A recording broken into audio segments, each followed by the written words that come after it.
Something is shifting deep within the VMAC, and it feels like the birth of a new era for our defense. We've watched this team evolve, but this latest move in the second round confirms exactly what the coaching staff is building for the future. It's a bold strategy that relies on pure versatility and football IQ, leaving fans wondering how this piece fits into the puzzle. Before we dive into this defensive revolution, please help us reach our goal of 1,000 subscribers and leave a like on this video now. Bud Clark is the name every Seahawks fan needs to know right now, and his arrival marks a massive shift in how Mike Macdonald wants to run this defense. When the front office called his name in the second round, they weren't just looking for a backup to Julian Love at free safety. They were looking for a Swiss Army knife. We saw this trend start last year with Nick Emenwari, who used his raw athleticism to become a shutdown nickel, allowing Devin Witherspoon to dominate on the outside. Now, the 2026 draft class is doubling down on that vision. Along with Clark, the Seahawks snagged Jadarian Price with the 32nd overall pick to lead the backfield. But even Price isn't just a runner. He's been showcased in rookie minicamp as a serious threat in the passing and return game. This flexibility is the common thread throughout the entire class. Look at Bo Stevens, who was brought in to push Anthony Bradford at right guard, but is already taking reps on the left side to become the ultimate interior backup. Then you have Julian Neal, a third-round cornerback, who is immediately making his mark on special teams to ensure he's active on game days. Even sixth-round speedster Emmanuel Henderson Jr. is being moved all over the formation, running every route in the book during practice. This isn't just about finding players. It's about finding athletes who can't be pinned down to one single spot. Macdonald is building a dark side defense that is unpredictable and fast, and Clark is at the very center of that philosophy.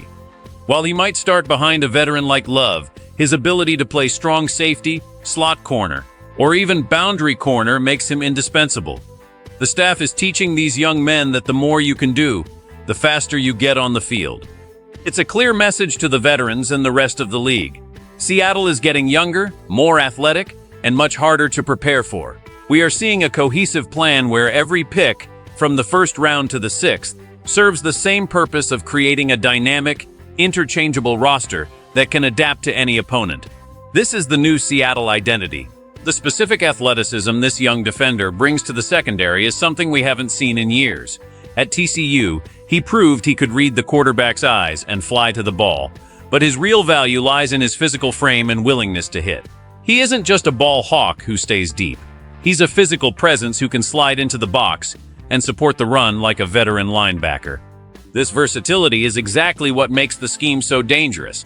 If an injury happens at corner, he can move. If the team needs a bigger body in the slot to deal with a physical tight end, he is the answer. This creates a massive headache for opposing offensive coordinators because they can never be sure what role he is playing from one snap to the next. He might be deep in a single high look on first down and then blitzing off the edge on second down. This chess match is where our head coach thrives. By having a player with this specific skill set, the defense doesn't have to sub out players and give away their intentions. They can stay in the same personnel grouping while completely changing the look of the coverage. It moves the needle because it keeps the best athletes on the field for longer stretches. The locker room is already noticing how quickly he picks up the complex terminology of the system. His high football intelligence allows him to transition between positions without missing a beat, which is rare for someone so young. We've seen other teams try to force players into multiple roles, but it only works if the player has the natural instincts to handle the stress. In this case, the talent matches the ambition. He represents the ideal modern defender, someone who is positionless in the best way possible. This helps the team stay flexible during the long grind of an NFL season where depth is tested every single week. Whether he's shadowing a star receiver or covering a running back out of the backfield, he provides a level of security that allows the rest of the secondary to play more aggressively. It's about building a unit that has no weak links and no predictable patterns. The broader consequences of this move translate directly into the win and loss columns for Seattle. When the Seahawks can disguise their defense, they force the opposing quarterback to hold the ball just a split second longer. That extra second is all the pass rush needs to get home and create a game-changing turnover. For a team that has struggled to find consistency on that side of the ball in recent years, this is a breath of fresh air. It simplifies things for our guys while making everything complicated for the other team. If this works, we are looking at a defense that can shut down the best offenses in the division. We won't be vulnerable to injuries as much as we used to be because we have guys who can fill multiple holes at once. If a starter goes down, the ship doesn't sink. Instead, someone else steps up and the quality of play stays high. This creates a culture of competition where nobody can feel too comfortable in their spot. It pushes every veteran to play better and every rookie to study harder. For us fans, it means we get to watch a more exciting and aggressive brand of football. We won't be sitting there watching the defense get carved up by the same 3 plays over and over again. We will see a unit that reacts, adapts, and attacks. The risk of failure is always there, especially when you rely on young players to do so much, but the reward is a return to the dominant days we all remember. It's about restoring that fear in the eyes of our rivals when they see the blue and green jerseys across the line. This approach makes the roster much more resilient over the course of 17 games. When you have players who can contribute on special teams and multiple defensive packages, you maximize every single roster spot. This leads to better execution and fewer mental mistakes on Sundays. It's a straightforward path to becoming a contender again. By focusing on these versatile athletes, the coaching staff is ensuring that the team is always prepared for whatever the game throws at them.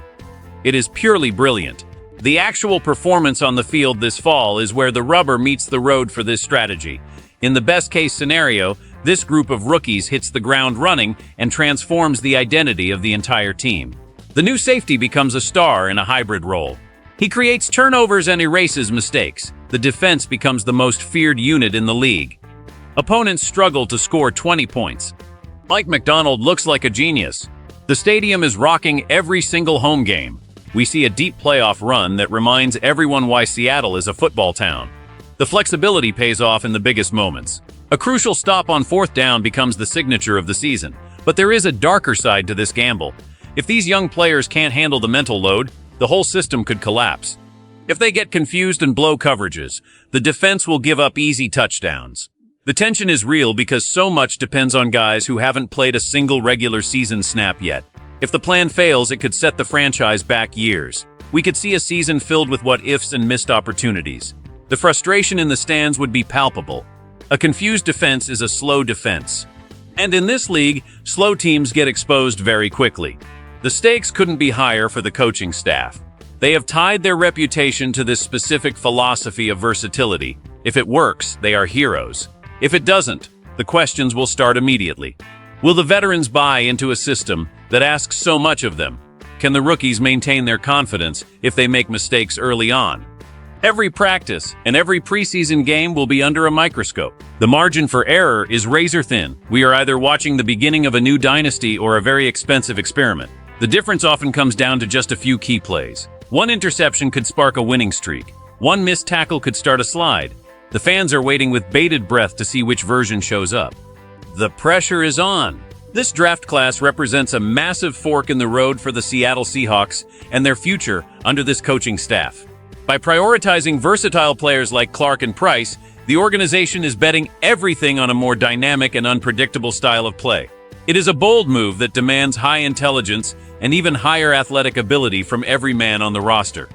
We've seen glimpses of what this could look like, and the potential is truly through the roof. However, the true test will come when the lights are bright and the games actually count. Be honest with me, do you think it's too risky to put this much pressure on young rookies to play multiple positions right away? Or do you trust the vision that is being built here in Seattle? Your support means the world to us as we track every single development at the VMAC. Please help us reach our goal of 1,000 subscribers, and don't forget to hit that like button and turn on notifications. We are all in this journey together as we wait to see if this new era brings another trophy back to the Pacific Northwest. Go Hawks! Always remain loud fans.